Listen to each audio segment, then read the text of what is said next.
గీతతో కోట్ల మందికి దారి చూపించిన అతనికన్నా గురువెవరు?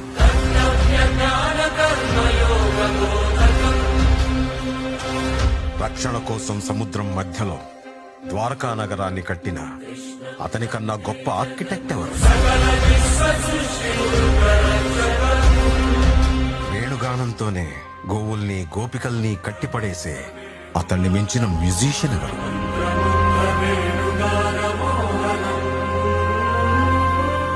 ధర్మం కోసం యుద్ధం చేయమని చెప్పిన అతన్ని మించిన వీరుడెవరు?